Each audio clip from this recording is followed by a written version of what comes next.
You do not recommend coffee enemas. Well, number one, let's start by honoring Dr. Gerson, who brought us coffee enemas. Dr. Gerson was one of the great pioneers in the field of natural healing, wrote many documented scientific papers, submitted them to the powers that be, and of course they were completely ignored. He was scrutinized and jailed and literally had to leave the United States and do some of his work down in Mexico, which his daughter, wonderful Charlotte, who's strong and admirable, has continued on. One thing I know, although I never got to meet the man, had the privilege to meet him, about a person who was as open, as inventive, as pioneering as Dr. Gerson, is that he was always on the cutting edge. He always wanted what was best. Now let's flip back 50 years ago when he came up with the idea about coffee enemas. How much did we know about the bad and down effect of coffee?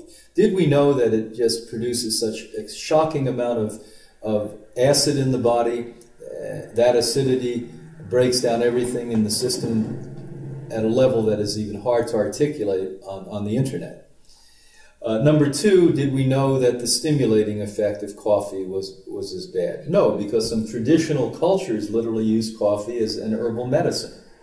And so we didn't know that. I'm sure if Dr. Gerson were alive today, coffee enemas, for those two reasons alone, would not be utilized.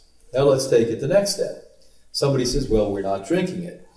I've been able to keep people alive who had ridiculous problems like massive scar tissue through nuclear medicine, through anal implants of juices.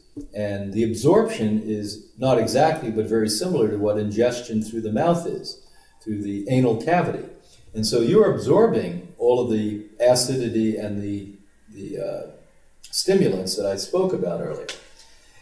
Plus that, although it's a stimulant and it helps the liver and the peristaltic action, the movement of the liver, push out waste, why would we need to use this when wheatgrass juice, raw, living, oxygen-filled, stimulating wheatgrass juice does the same thing, but additionally nourishes the body, additionally because it's very similar to the hemoglobin in blood, human blood, with a magnesium molecule in the center, it magnetizes mucoid and lots of other toxins and heavy metal poisonings, bacteria, and help to take that out of the body, and overall acts as a nourishment agent as well as a detoxifier. So a lot of people get stuck on the old. What we all have to do is constantly wake up every day and explore the new. We must always be open for what we can find better than what we know. If I find out that something better comes up, that I've really tested and know it's better, I'm going to come on here and tell you what we did for a day or 2 days or 50 days or 50 years is now going to be replaced by something else.